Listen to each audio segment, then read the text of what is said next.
بسم اللہ الرحمن الرحیم نحمدہ ونصلی ونسلم علی رسولہ الکریم اما بعد۔ معزز ناظرین و سامعین اکرام، السلام علیکم ورحمۃ اللہ وبرکاتہ۔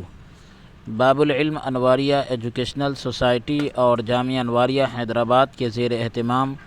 صوفی اقدار اور روایات کا بے باک نقیب ماہنامہ غوث العالم بموقع 862واں عرس رفاعی حضرت رفاعی نمبر کا ایک اہم مقالہ آپ حضرات کی خدمت میں پیش کیا جا رہا ہے۔ حضرت مولانا سید محمد عبد الواسع حسینی امان اللہ نورانی کی دختر نیک اختر کے تکمیل نکاح کے پرمسرت موقع پر بیعت حضرت سید محمد جلال الدین بخاری چشتی مخدوم جہانیہ جہاں گشت رحمۃ اللہ علیہ، اور آج کے ہمارے مقالے کا عنوان ہے جو اداریہ کا ہے، شریعت اور طریقت کے مجمع البحرین تھے سید احمد کبیر رفاعی۔ ہمارے اس مقالے کا عنوان ہے شریعت اور طریقت کے مجمع البحرین تھے سید احمد کبیر رفاعی، اور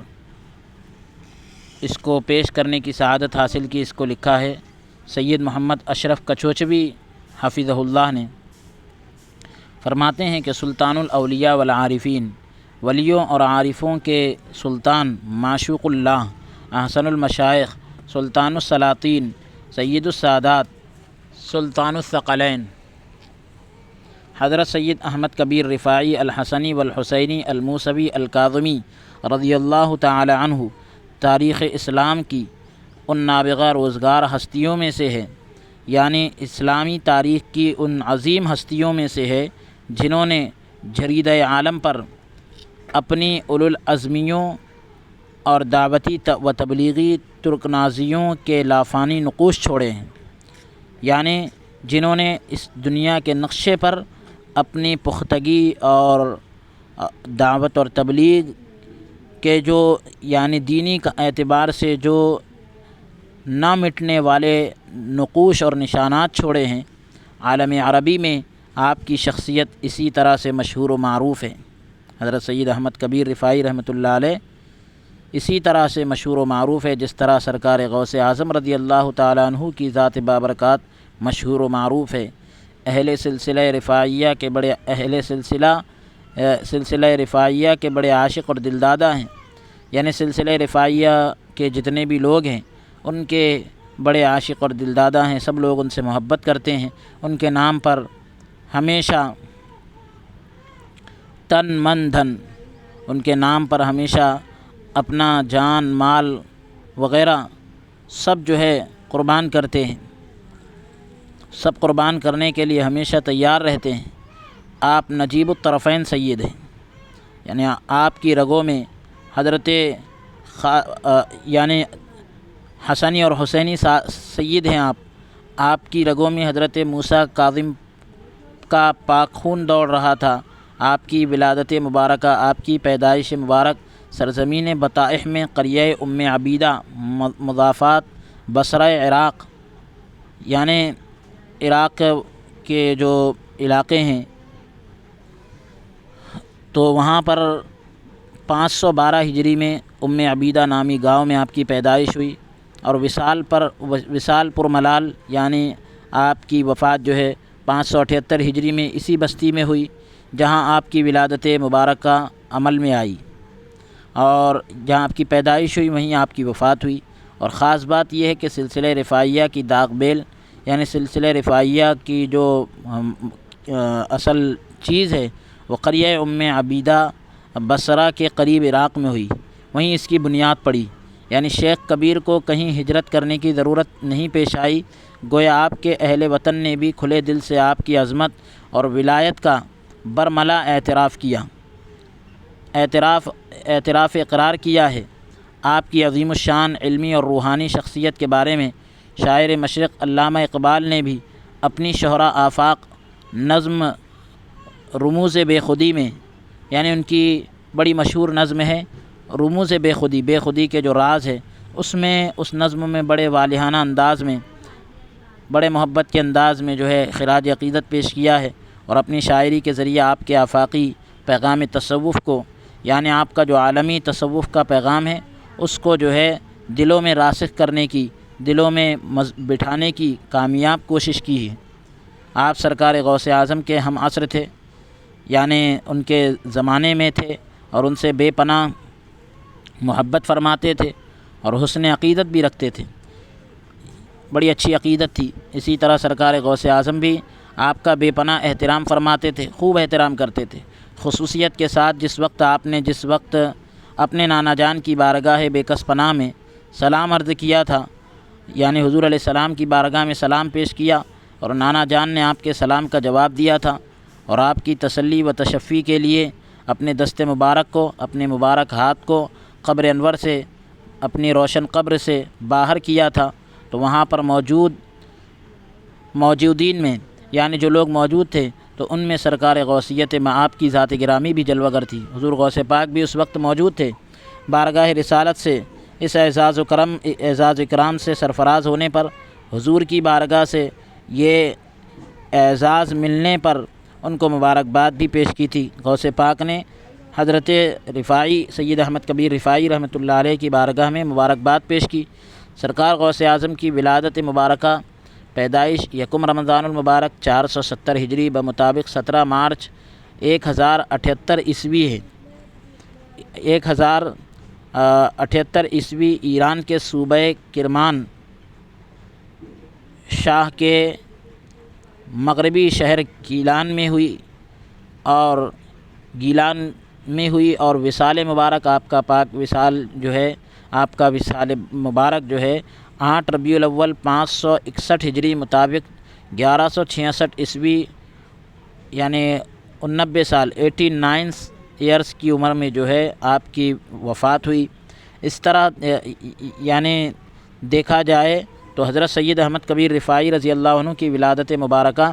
سرکار غوث پاک کے ظہور کے، سرکار غوث پاک کے یعنی دنیا میں وجود جو عطا ہوا، تو اس کے 42 سال بعد عمل میں آئی۔ حضرت سید احمد کبیر رفاعی رضی اللہ عنہ کی پیدائش جو ہے غوث پاک رحمۃ اللہ علیہ کے یعنی جلوہ گر ہونے کے 42 سال بعد عمل میں آئی، مگر وصال پر ملال آپ کے وصال کے 17 سال بعد ہوا۔ تو اس طرح یعنی غوث پاک رحمۃ اللہ علیہ کے پردہ کرنے کے 17 سال بعد ان کا وصال ہوا، سید احمد کبیر رفاعی رحمۃ اللہ علیہ کا۔ اس طرح کل 66 سال کا زمانہ آپ کو سرکار غوثیت مآب کا ملا، جس میں سے اگر 15 سال خرد سالی کے نکال دیے جائیں، اگر 15 سال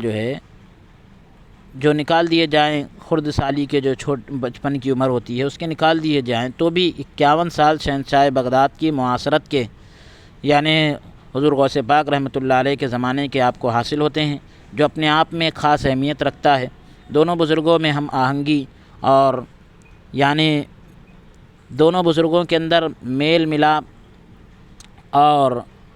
محبت وغیرہ حضرت غوث پاک رحمۃ اللہ علیہ کے اندر اور حضرت سید احمد کبیر رفاعی رحمۃ اللہ علیہ کے درمیان محبت اللہ والوں کے صفائے قلب کی بین دلیل ہے، یعنی اللہ والوں کا جو دل ہوتا ہے وہ انتہائی صاف ہوتا ہے، اور اس کی واضح دلیل جو ہے یہ دونوں کا آپس میں محبت کرنا اور دونوں کا موافقت کرنا کسی بھی معاملے میں۔ پھر کہتے ہیں بعض معتبر محققین کے مطابق، کچھ تحقیق کرنے والوں کے تحقیق کے مطابق شیخ سید احمد کبیر رفاعی رحمۃ اللہ علیہ کی والدہ کا نام حضرت سیدہ شریفہ ہے۔ آپ نیک عبادت گزار، پرہیزگار اور پاک دامن خاتون تھی۔ ان کے بارے میں قول یہ ہے کہ آپ سیدہ مریم رضی اللہ عنہا کی بیٹی اور سیدہ مریم حضرت غوث العظم شیخ عبد القادر رضی اللہ عنہ کے والد گرامی حضرت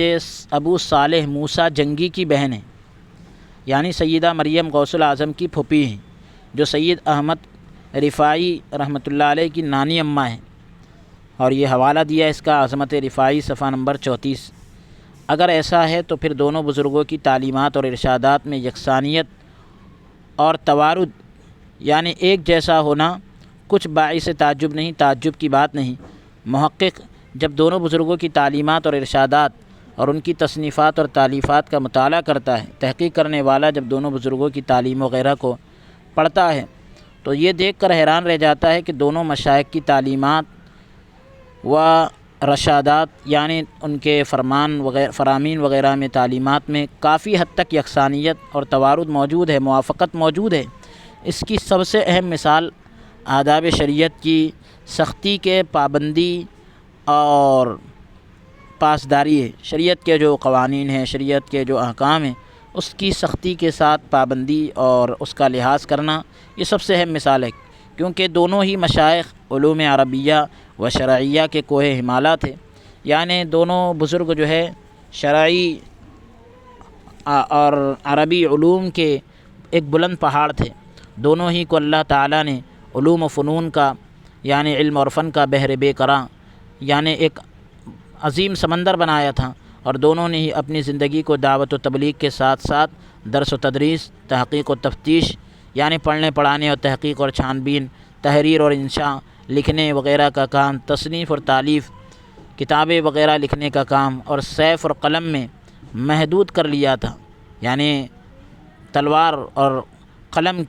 یعنی ایک قلم کو اپنا ہتھیار بنایا تھا اور اسی میں اپنے آپ کو سمیٹ لیا تھا۔ یہی وجہ ہے کہ دونوں ہی سے کثرت کے ساتھ دونوں ہی بزرگوں سے بہت زیادہ جو ہے تصنیفات اور تالیفات وجود میں آئی، کتابیں جو ہے انہوں نے لکھی۔ دونوں ہی شخصیتوں کا مطمع نظر یعنی دونوں کے نظر کا مرکز، دونوں کی نظر جو ہے قرآن اور سنت کی تعظیم اور توقیر اور بدعات اور خرافات کا رد اور ابطال، یعنی قرآن اور سنت کی تعظیم کی جائے، بدعتوں اور خرافاتوں کو مٹایا جائے، احقاق حق کو ثابت کرنا اور ابطال باطل یعنی باطل کو باطل قرار دینا، یہ ان کا مطمع نظر رہا، یعنی ان کے زندگی کا ایک مقصد رہا۔ عوام اور خواص، عام تو عام، خاص لوگ سبھی کو یعنی عام ہو چاہے خاص ہو سبھی کو دعوت اللہ، اللہ کی طرف بلانے کا پیغام دیتے رہے۔ علماء و فقہاء سے لے کر امراء و سلاطین تک، بادشاہوں تک اپنے امر بالمعروف یعنی بھلائی کا حکم کرنا اور نہی عن المنکر برائی سے روکنے کا سلسلہ دراز رکھا یعنی جاری رکھا۔ Professor Akhtar Alwasey, vice chairman Delhi Urdu academy, حکومت قومی راجدھانی دہلی، اپنے تحقیقی مقالے میں یعنی اپنے تحقیقی مقالے تذکرہ سید رفاعی میں کچھ اس طرح سے بارگاہ رفاعی میں خراج عقیدت پیش کرتے ہیں۔ لکھتے ہیں کہ سید احمد کبیر رفاعی رحمۃ اللہ علیہ کے سلسلہ رفاعیہ کی اصل تعلیمات پورے طور پر قرآن و سنت کے موافق ہے۔ امام سلسلہ رفاعیہ کے جو بانی ہیں انہوں نے اتباع شریعت کی پیروی پر بہت زور دیا ہے اور فرمایا کہ ظاہری اور باطنی احکام شریعت کی پابندی کرو، ظاہری اور باطنی شریعت کے جو احکام ہیں اس کی پابندی کرو، دل کو اللہ کے ذکر سے آباد رکھو، درویشوں کی خدمت کو لازم سمجھو اور نیک کاموں میں ہمیشہ سبقت کرو، اور اپنے نفس کو رات کی عبادت کا عادی بناؤ، اپنے نفس کو رات کی عبادت کا پابند بناؤ۔ ہر ظاہر باطن کا آئینہ دار ہوتا ہے، یعنی جو اوپر دکھے گا تو سمجھ میں آئے گا کہ اندر کیا ہے، تو ظاہر جو ہے باطن کا آئینہ دار ہوتا ہے اور باطن ظاہر کے بغیر موجود نہیں ہو سکتا، اس لیے ہر صورت میں ظاہر اور باطن دونوں میں شریعت کی مکمل پابندی ضروری ہے۔ اس سلسلے کی دوسری خوبی یہ ہے کہ اس میں کسب معاش پر بہت زور ہے، یعنی زندگی گزارنے کے لیے اسباب تلاش کرنا اور روزی وغیرہ کے لیے کوشش اور جستجو کرنا، اس پر بہت زیادہ زور ہے۔ کسب حلال ضروری ہے، حلال کمائی کے لیے کوشش کرنا ضروری ہے۔ اسباب کو ترک کر کے کوئی توکل نہیں ہوتا، تو یعنی آپ اسباب کو چھوڑ رہے ہیں اور پھر توکل کر رہے ہیں تو یہ کوئی اللہ کی ذات پر بھروسہ نہیں ہوتا۔ پہلے اسباب اختیار کیے جائیں، لیکن ان اسباب پر کلیتاً تکیہ کرنا غلط ہے، اسباب پر پوری طرح سے ٹیک لگانا، بھروسہ کرنا یہ غلط ہے۔ ہاں البتہ معاش کو ضرورت ہی سمجھنا چاہیے، مقصد نہیں۔ سید احمد کبیر رفاعی رحمۃ اللہ علیہ نے ایک مرتبہ فرمایا کہ جسمانی عبادتوں اور نفل نمازوں سے صدقہ افضل ہے۔ آپ کا یہ قول بھی دراصل ان کے اس رجحان کا غماز ہے، یعنی آپ کا جو دھیان ہے اس طرف زیادہ مائل ہے، اور اسی کی طرف یہ قول اشارہ کر رہا ہے کہ ترک دنیا نہیں کرنی چاہیے، دنیا نہیں چھوڑنا چاہیے، بلکہ دنیا کو بطور ضرورت اختیار کرنا چاہیے۔ آپ کی دیگر تعلیمات میں خدمت خلق یعنی مخلوق کی خدمت کرنا، بیواؤں اور یتیموں کی حاجت روائی، بیواؤں اور یتیموں کی مدد کرنا، ان کی ضرورتوں کو پورا کرنا، خوش خلقی، اچھے اخلاق، اخلاص، صحبت اولیاء کرام کی صحبت، ظلم و زیادتی سے اجتناب یعنی بچنا، حکام وقت یعنی وقت کے جو بادشاہ ہوں اور امراء ہوں، و اغنیاء یعنی مالدار لوگ جو دولت مند ہو، ان سے دور رہا جائے، دل کو ظاہری چیزوں میں نہ لگانا وغیرہ، یہ آپ کی تعلیمات میں شامل ہے۔ محمد عرفان محی الدین قادری ربانی ریسرچ اسکالر، عثمانیہ یونیورسٹی حیدرآباد، اپنے تحقیقی مقالے حضرت سید احمد کبیر رفاعی اور علم حدیث میں ارقام فرماتے ہیں، لکھتے ہیں کہ حضرت سیدنا امام رفاعی رضی اللہ عنہ کا زمانہ شرانگیزی و فتنہ پروری اور عقائد میں بگاڑ کا زمانہ تھا، یعنی آپ کے زمانے میں برائی بہت پھیل رہی تھی، تیزی کے ساتھ فتنے پھیل رہے تھے، عقائد میں بگاڑ پیدا ہو رہا تھا، چنانچہ ظاہری اعمال کی اہمیت گھٹ رہی تھی، حدود شرع سے تجاوز ہو رہا تھا، شریعت کی حدوں سے آگے بڑھ رہے تھے لوگ، فرق مراتب سے نظر اندازی یعنی جو درجوں کا فرق ہے اس سے جو ہے لوگ غافل ہو رہے تھے، احکام شرعیہ سے بے توجہی، شریعت کے احکام سے لاپرواہی، اور ارکان اسلام سے بے رخی، اسلام کے جو ارکان ہیں اس سے منہ موڑ رہے تھے، اعمال صالحہ اور اخلاق عالیہ سے بے التفاتی یعنی بے توجہی،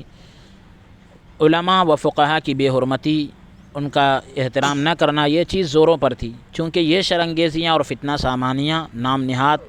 صوفیوں کی طرف سے ہو رہی تھی، جو نام کے صوفی ہے ان کی طرف سے ہو رہی تھی، اس لیے علماء ان سے خفا اور تصوف اور طریق تصوف سے بدظن ہو گئے تھے، علماء جو ہے ان سے ناراض ہو گئے تھے، اور تصوف کے طریقے سے جو ہے لوگوں کا گمان غلط ہو چکا تھا۔ حضرت امام رفاعی رضی اللہ عنہ نے اس ماحول میں ایک طرف صوفیہ کو مخاطب کر کے متوجہ کر کے شریعت مطہرہ کی تعظیم اور علماء فقہا کی توقیر، اخلاق عالیہ کی بلند اخلاق کی اہمیت، فرق مراتب و حفظ حدود اور پابندی احکام کی ضرورت، یعنی درجوں کا فرق اور حدود کی حفاظت اور احکام کی پابندی کی ضرورت، عجز و انکسار کی توصیف یعنی عاجزی اور انکساری کی خوبی، کبر اور غرور، تکبر اور بڑائی، اور عجب اور خود پسندی یعنی اپنے آپ کو اچھا سمجھنا اور اپنے آپ میں ہی مگن رہنا، اس کی تحقیر فرمائی کہ اس کو بری نظر سے دیکھا۔ تو دوسری طرف علماء و فقہا یعنی عالموں کو اور فقہا کو مخاطب کر کے متوجہ کر کے زہد و قناعت کی فضیلت یعنی دنیا سے بے رغبتی اور اسی طریقے سے جو مل جائے اسی پر خوش رہنا، اس کی فضیلت سنائی، دنیا اور دنیاوی علائق کی مذمت، دنیاوی تعلقات کی برائی، دنیا کی بے ثباتی اور آخرت کی حیات جاویدانی کے ساتھ، یعنی دنیا مٹ جانے والی ہے اور آخرت ہمیشہ باقی رہنے والی ہے، وہاں کی زندگی، اس کے ساتھ آیات قرآنیہ، قرآن کی آیتوں اور احادیث نبویہ، حضور علیہ السلام کی احادیث کے اسرار اور معارف یعنی رازوں کو ارشاد فرمایا۔ اس کتاب حالت اہل الحقیقہ مع اللہ، اولیاء اللہ کا حال اللہ کے ساتھ، اس کتاب میں حضرت سیدنا امام رفاعی رضی اللہ عنہ نے منتخب چہل حدیث کو جو انہی مضامین پر مشتمل ہے بیان فرمایا ہے۔ احترام شریعت کی دوسری مثال، شریعت کے احترام کی دوسری مثال صحابہ اکرام کی تعظیم و توقیر ہے۔ صحابہ اکرام رضوان اللہ علیہ مجمعین کی ذوات قدسیہ، ان کی مقدس ذات، ہر دور میں احترام اور تقدس اور یعنی تعظیم اور تکریم کا محور اور مرکز رہی، یعنی سب ان کا احترام کیے ہیں۔ امت مسلمہ نے ان کے خصوصی حق کو پہچانا ہے، اور ان کے عزت اور حرمت کی حفاظت یعنی حفاظت کی ہے۔ صحابہ اور اہل بیت کے سلسلے میں اہل سنت و جماعت کا مسلک یہ ہے کہ ہمیں ان کے سلسلے میں زبان کو بند رکھنا چاہیے۔ عہد صحابہ میں جو جنگیں ہوئیں، خواہ وہ جنگ جمل ہو یا جنگ صفین، صحابہ کے دور میں جو جنگیں ہوئی، چاہے وہ جنگ جمل ہو یا جنگ صفین ہو، اس سلسلے میں ہمیں خاموشی اختیار کرتے ہوئے ہر ایک کو حق بجانب سمجھنا چاہیے، یعنی ہم خاموش رہے اور ہر ایک کو حق کی طرف سمجھے، اور اپنے دماغ کے گھوڑے کو دوڑا کر، اپنی عقل کے گھوڑے کو دوڑا کر خود کو گمراہ ہونے سے بچانا چاہیے۔ یہ ایسا نازک موضوع ہے جس پر بڑے بڑے مورخین، تاریخ لکھنے والے اور عالم بھی اعتدال یعنی برابری قائم نہیں رکھ سکے، اور وہ زیادہ اعتدال سے ہٹ گئے، یعنی درمیانی راستے سے ہٹ گئے۔ اللہ کے رسول صلی اللہ علیہ وسلم کا ارشاد ہے، اصحابی کالنجوم بایہم اقتدیتم اہتدیتم، میرے صحابہ ستاروں کی مانند ہے، ان میں سے تم جس کی بھی پیروی کرو گے ہدایت پا جاؤ گے۔ اس موضوع پر آپ نے ارشاد فرمایا کہ صحابہ کرام کے درمیان پیدا ہونے والی کشیدگیوں، یعنی ان کے درمیان جو آپس میں اختلافات ہوئے، ان سے خاموشی اختیار کرنی چاہیے، ان کی خوبیاں اور ان کی محبت کا ذکر ہونا چاہیے۔ اللہ تعالیٰ ان سب سے راضی ہو، ان سب سے محبت کرو، ان کا اچھا ذکر کر کے برکتیں سمیٹو اور ان کے اخلاق سمیٹنے کی کوشش کرو۔ نبی کریم صلی اللہ علیہ وسلم نے فرمایا، میں تمہیں خوف خدا کی تلقین کرتا ہوں، اللہ سے ڈرنے کے بارے میں کہتا ہوں، نیز تمہیں یعنی ساتھ ہی تمہیں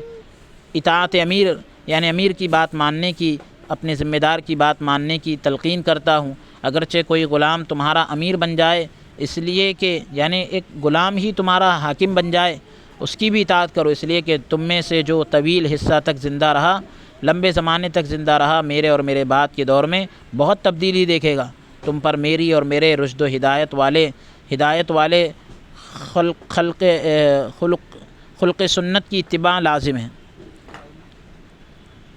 یعنی میرے جو پیارا طریقہ ہے، اچھا طریقہ ہے، اس کا طریقہ ان کی پیروی لازم ہے۔ اور دین میں بنیاد نہ رکھنے والے نئے امور سے بچو، کیونکہ ایسی ہر نئی چیز کا نتیجہ گمراہی ہے۔ اپنے دلوں کو صحابہ کی محبت کے ساتھ اہل بیت اکرام کی محبت سے بھی منور کرو، روشن کرو۔ وہ کائنات کی تابندہ روشنیاں ہیں، یعنی ہمیشہ چمکنے والی روشنی ہے، اور چمکتے دمکتے آفتاب ہیں، سورج ہیں۔ ملفوظات رفاعیہ صفحہ نمبر 12۔ پھر فرماتے ہیں کہ شیخین میں فکری اور نظریاتی توارد کی تیسری مثال، یعنی دونوں بزرگوں میں، حضرت سید احمد کبیر رفاعی اور غوث اعظم رضی اللہ عنہ کے اندر جو ان کی سوچ میں یکسانیت تھی، اس کی تیسری مثال خطبات اور بیانات ہے۔ ان کی تقاریر کو دیکھیں آپ، جس طرح شیخ عبد القادر الجیلانی رحمۃ اللہ علیہ کے خطابات کے نمونوں سے ادبی لائبریریاں، ادب کی جو لائبریریاں ہیں، وہ کتب خانے ہیں، وہ آباد ہے۔ اسی طرح حضرت امام رفاعی رحمۃ اللہ علیہ کے پراثر خطابات کے نمونے آپ کی تصنیفات میں جا بجا ملتے ہیں، جگہ جگہ ملتے ہیں۔ ذیل میں نیچے جو ہے صرف 3 نمونے ملاحظہ کریں، 3 نمونے کے طور پر 3 چیزیں پیش کی جا رہی ہے۔ ایک تو کہہ رہے ہیں کہ عارفین و واصلین سے خطاب، اے لوگو مراتب متعین کرو، درجے جو ہے طے کرو، اپنے آپ کو غلو سے دور رکھو، حد سے زیادتی سے اپنے آپ کو بچائے رکھو، لوگوں کو ان کے مراتب میں رکھو۔ نوع انسانی میں، انسانی قسم میں سب سے افضل انبیاء کرام ہیں، انبیاء میں سب سے افضل ہمارے نبی محمد صلی اللہ علیہ وسلم ہیں، ان کے بعد مخلوق میں سب سے اشرف ان کی آل اور اصحاب ہیں، حضور کی پاک اولاد ہیں، اور پھر ان کے بعد یعنی حضور کے صحابہ ہیں، پھر ان کے بعد مخلوق میں سب سے بہتر تابعین اور خیر القرون والے ہیں۔ البرہان المؤید صفحہ نمبر 24۔ پھر کہہ رہے ہیں عمراء و سلاطین سے خطاب، اے امیر المومنین، تو اسلامی مملکت کی سرحدوں کے محافظ اور مسلمانوں کی جان اور مال کا پاسبان ہے، جو بارڈرز ہوتی ہیں ان کا نگہبان ہے، اور مسلمانوں کی جان اور مال کا محافظ ہے۔ اپنے آپ کو اللہ کے بندوں پر ظلم سے بچا، اور جب شیطان تجھے دبوچے تو ظلم کی طرف اکسانے کا قصد کرے تو اپنے آپ کو یہ سوچ کر تسلی دے لے کہ اگر تو قیدی ہوتا یا مظلوم یا تجھے جھٹلایا جاتا تو تو اپنے لیے بادشاہ سے کیا چاہتا۔ آخری وصیت، آپ کی آخری وصیت جو آپ نے اپنے اصحاب کو کی، اپنے ساتھیوں کو کی، وہ نہایت جامع، وہ انتہائی جامع، بلیغ، اور آپ کے جملہ ارشاد و تبلیغ کا خلاصہ و عطر مجموعہ ہے، نچوڑ ہے، خوشبودار۔ اے لوگو میں تمہیں دنیا سے ڈراتا ہوں، غیروں کی طرف دیکھنے سے ڈراتا ہوں، معاملہ کٹھن ہے، بڑا دشوار ہے، پرکھنے والا باخبر ہے، اپنے آپ کو ان بیہودہ باتوں سے بچاؤ، ان غفلتوں سے خود کو دور رکھو، ما سوی اللہ سے، اللہ کے علاوہ ہر چیز سے دور رہو، بدعات سے، بدعتوں سے پرہیز کرو، کل کی طلب میں کل کو چھوڑ دو، جس نے کل چھوڑ دیا اس نے، یا ایسا کہیے آپ اس کو، کل کی طلب میں کل کو چھوڑ دو،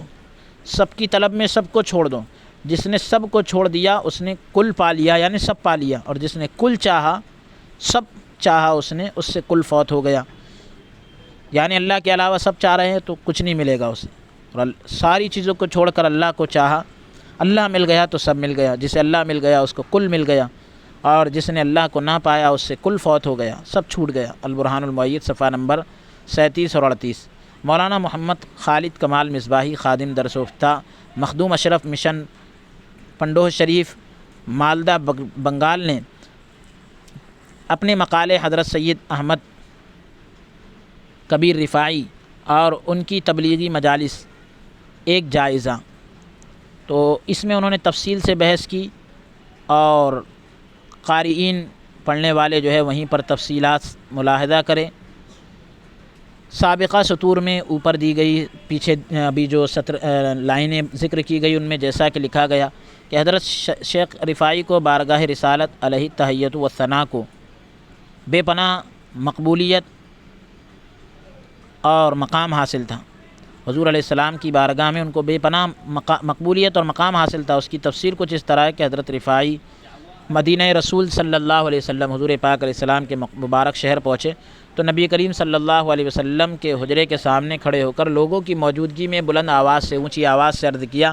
السلام علیک یا جدی، یعنی اے میرے جد آپ پر سلام ہو۔ تو حضور صلی اللہ علیہ وسلم نے فرمایا وعلیک السلام یا ولدی، یعنی اے میرے بیٹے تم پر بھی سلامتی ہو۔ اور اس جواب کو مسجد نبوی میں موجود ہر شخص نے سنا، اور یہ سن کر سیدنا احمد رفاعی رحمۃ اللہ علیہ پر جذب طاری ہو گیا، آپ تھرا اٹھے، آپ کا رنگ زرد پڑ گیا، پیلا پڑ گیا، گریہ وزاری کرتے ہوئے گھٹنے کے بل کھڑے ہو گئے، یعنی روتے ہوئے گھٹنے کے بل کھڑے ہو گئے، اور دیر تک سسکیاں لیتے رہے، روتے رہے۔ رونے کے بعد جو کیفیت طاری ہوتی ہے، پھر عرض کیا ہے جد کریم، جس کا عربی اشعار ہے اس کا ترجمہ یہ ہے کہ اے جد کریم، دوری کی حالت میں اپنی روح اور خیال کو بھیجا کرتا تھا، جو میری نیابت میں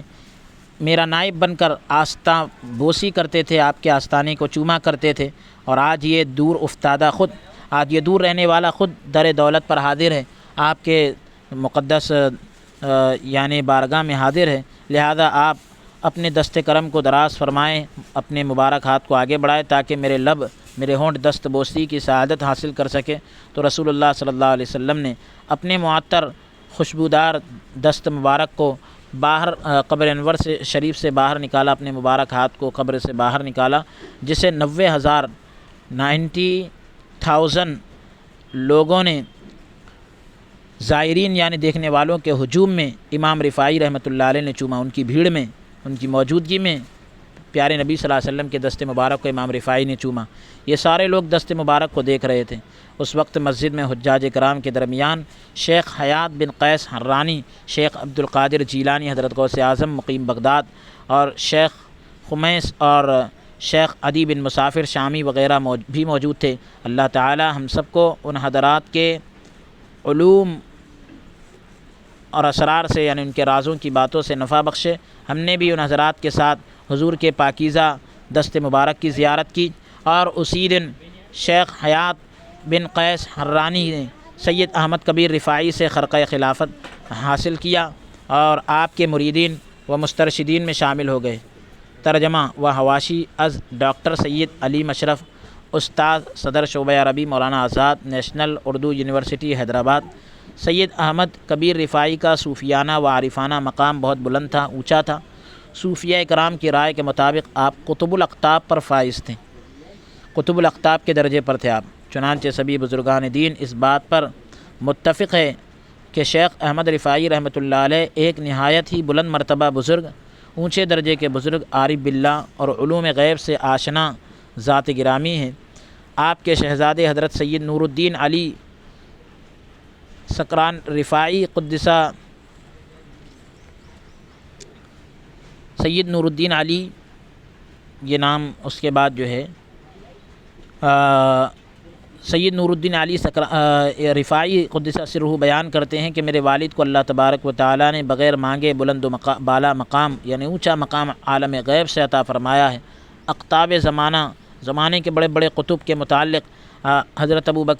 ابو بکر حواری قدسہ سرہ کے استفسار پر پوچھنے پر ایک مرتبہ شیخ احمد زاہد نے مفصلاً پوری تفصیل کے ساتھ ڈیٹیل کے ساتھ یہ بیان کیا کہ اقطاب کی تعداد، قطب کی تعداد 445 ہے، اور ان سب پر ایک قطب ہے جسے قطب الاقطاب کہا جاتا ہے۔ اسی مرتبے پر، اسی درجے پر حضرت سید احمد کبیر رفاعی رحمۃ اللہ علیہ فائز ہیں۔ اس بیان سے معلوم ہوا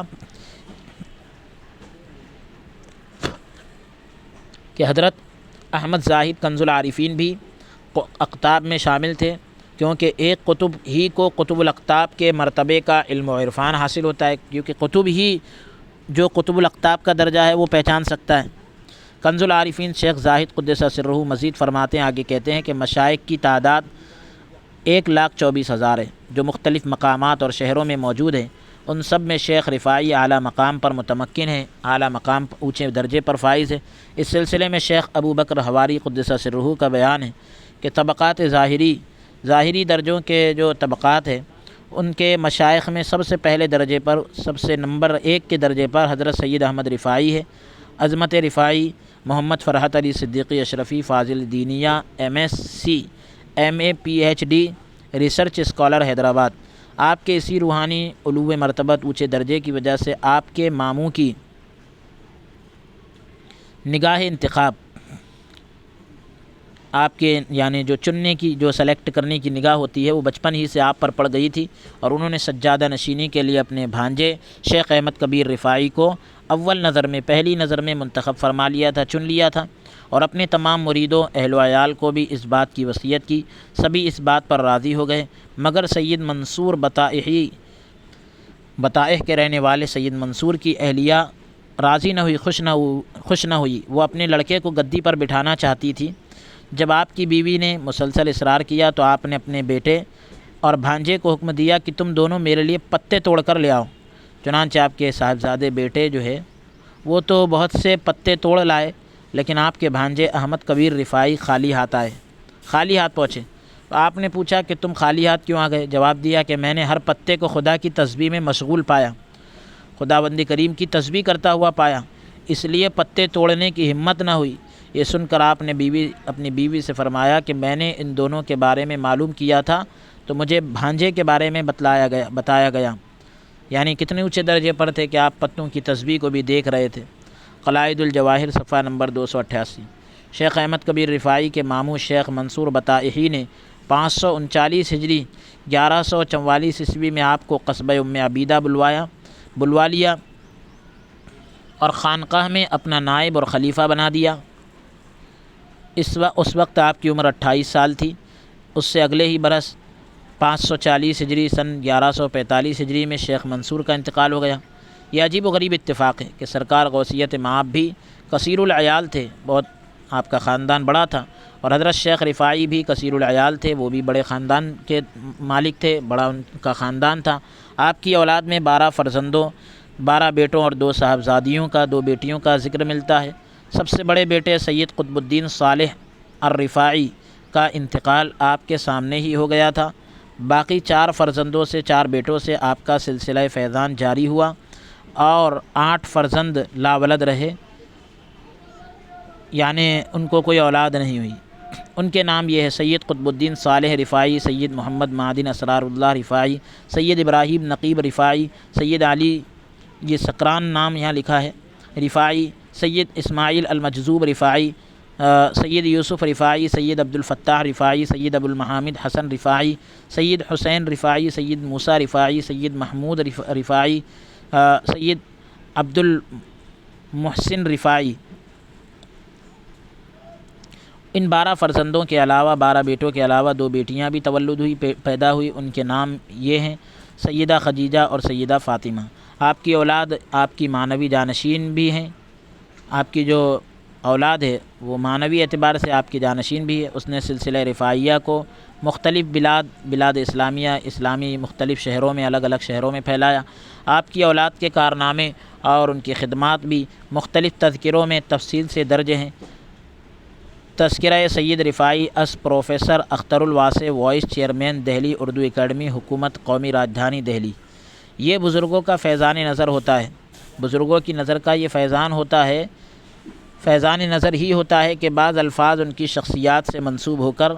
ان کی شخصیتوں سے جڑ کر اس قدر مشہور ہو جاتے ہیں کہ وہ ان کی زندگی کا حصہ بن جاتے ہیں۔ انہی میں سے ایک لفظ رفاعی بھی ہے۔ آپ کے لقب رفاعی کہلانے کی وجہ تسمیہ،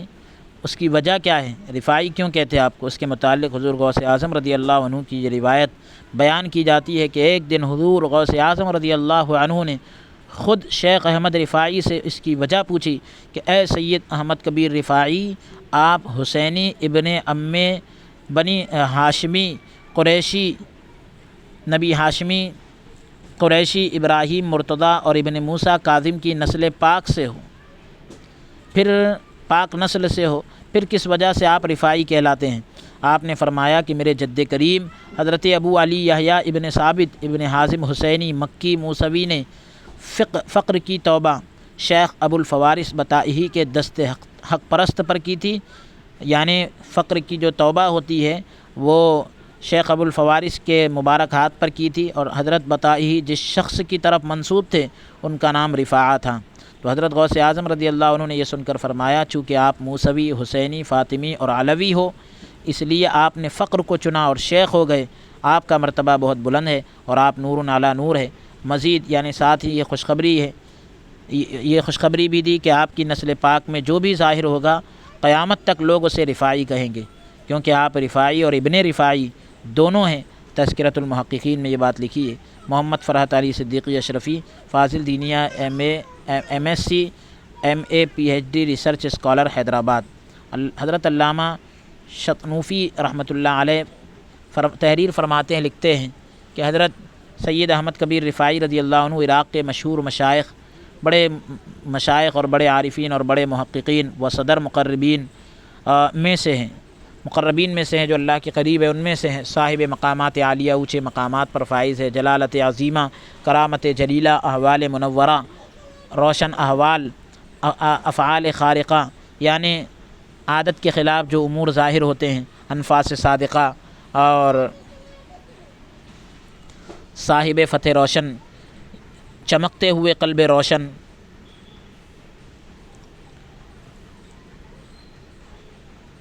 سر اطہر، قد اکبر، سر اطہر، قد اکبر، صاحب معارف عالیہ، حقائق منورہ اور ارشادات عالیہ تھے۔ قرب میں ان کا مکان مضبوط تھا، حضور میں یعنی جب قریب رہتے تو ان کا مکان مقام قرب میں ان کا مکان ان کی جگہ بہت مضبوط تھی، اور حضور میں ان کی مجلس اعلیٰ تھی، حاضر ہونے کے اعتبار سے ان کی مجلس سب سے بلند تھی، اور تمکین میں،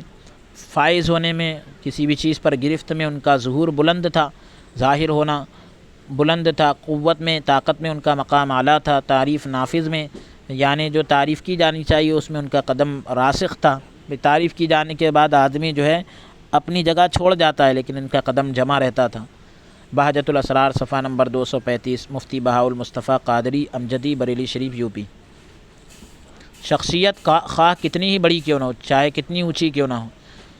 ایک دن جانا ہی ہے۔ آپ کے وصال پرملال سے، آپ کے جانے سے آفاق عالم رنج و غم کی ایک لہر دوڑ گئی تھی، دنیا کے چپے چپے میں جو ہے رنج اور غم کی ایک لہر دوڑ گئی تھی، ہر عقیدت مند رنج اور غم کی تصویر بنا ہوا تھا۔ امام سید سراج الدین رفاعی نے ایک شعر اس موقع سے کہا جس میں آپ کی پیدائش، انتقال کا سال اور عمر کی مقدار نکلتی ہے، تو وہ تاریخی شعر یہ ہے: ولادتہ بشرا وللہ عمرہ وجاءت بشر اللہ بالقرب والزلفہ، یعنی آپ کی ولادت خدا تعالیٰ کی طرف سے بشارت تھی، اور آپ کی عمر اللہ کے واسطے تھی، اور آپ کے تقرب الہی بھی خدا کی طرف سے خوشخبری تھی۔ آپ کے تقرب الہی کی بھی خدا یعنی اللہ سے قریب ہونے کی بھی جو ہے خدا کی طرف سے خوشخبری تھی۔ لفظ بشرا سے وصال لفظ بشرا کے جو لفظ ہے بشرا کا جو لفظ ہے اس سے سال ولادت پیدائش کا سال 512 ہجری، اور کلمہ جلالت یعنی اللہ کے عدد سے 66 آپ کی عمر کی مقدار، اور بشر اللہ سے سال انتقال یعنی آپ کے وصال کا جو سال ہے وہ 578 ہجری نکلتا ہے۔ اس طرح زہد و تقوی، حقیقت اور معرفت کا یہ نیر تاباں، یہ روشن مینارہ اور روشن ستارہ 6ویں صدی ہجری میں، جبکہ عالم اسلام کے لیے سیاسی لحاظ سے بڑی تباہی اور بربادی، اختلاف اور انتشار، انارکی و ابتری، یعنی لوگ منتشر ہو رہے تھے اور لوگ جو ہے اپنی انا میں اور اپنی مستی میں تھے، اپنے آپ کو بڑا کہلانے میں لگے تھے، اور بدامنی اور لامرکزیت یعنی کوئی مرکز نہیں تھا، اور انتہائی جو ہے بدامنی تھی، امن کا کوئی نام و نشان نہ تھا۔ تو ایسے ماحول میں جبکہ اسلام کی دنیا لامرکزیت کا نمونہ بنی ہوئی تھی، عالم اسلام لامرکزیت کا نمونہ بنا ہوا تھا، اور ہر طرف طوائف الملوکی کا دورہ تھا۔ ایک وقت میں کئی خلیفہ تخت اور خلافت کے دعویداری کرتے نظر آتے تھے، یعنی بس طوائف الملوکی یعنی بس بادشاہوں کی ٹولی ہر طرف گھومتی تھی کہ ہمیں بادشاہت مل جائے، ہمیں بادشاہت مل جائے۔ اسلام کی نشأت ثانیہ جب دوسری مرتبہ اس کی نشو و نما ہوئی تو اس کی باد بہاری سے اہل ایمان کے شام جا کو معطر کر کے راہی ملک بقا ہو گیا، یعنی دنیا کی خوشبو کو، اور انہوں نے جو ہے دنیا کی فضا کو معطر کر کے جو ہے دنیا سے رخصت ہوئے، مگر ان کے فیوض و برکات، ان کی ولایت اور کرامت، ان کی یادیں ہمیں زندگی کا پیغام دیتی رہے گی۔ ان کی یاد ہماری گزرگاہوں میں روشنی کا مینار بن کر ہمیں امیدوں کی سحر عطا کرتی رہے گی، امیدوں کی جو ہے کرن عطا کرتی رہے گی، امیدوں کی ایک روشنی عطا کرتی رہے گی۔ میں ادارہ غوث العظم عالم کے ایک ذمہ دار کی حیثیت سے اس رسالے کو قارئین کے خدمت میں پیش کرتے ہوئے بڑی خوشی محسوس کر رہا ہوں، اور مجلس ادارت سے لے کر مجلس مشاورت تک کو اس کامیاب رسالے کے اجرا اور اس خصوصی شمارے کی اشاعت پر تہہ دل سے، یعنی انہوں نے جو اس کو شائع کیا ہے اس پر تہہ دل سے مبارکباد پیش کرتا ہوں۔ حضرت سید محمد اشرف کچھوچوی حفظہ اللہ فرما رہے ہیں کہ مولا تعالیٰ اس رسالے کو مقبول خاص اور عام بنائے، عام اور خاص سب کی نگاہ میں مقبولیت کا درجہ عطا فرمائے، آمین۔ در غوث کی جالیاں اللہ اللہ، نتیجہ فکر سید زاہد رفاعی۔ در غوث کی جالیاں اللہ اللہ، نگاہوں کی بےتابیاں اللہ اللہ، وہ محراب و مینار و گنبد کے جلوے، گراتے ہیں کیا بجلیاں اللہ اللہ۔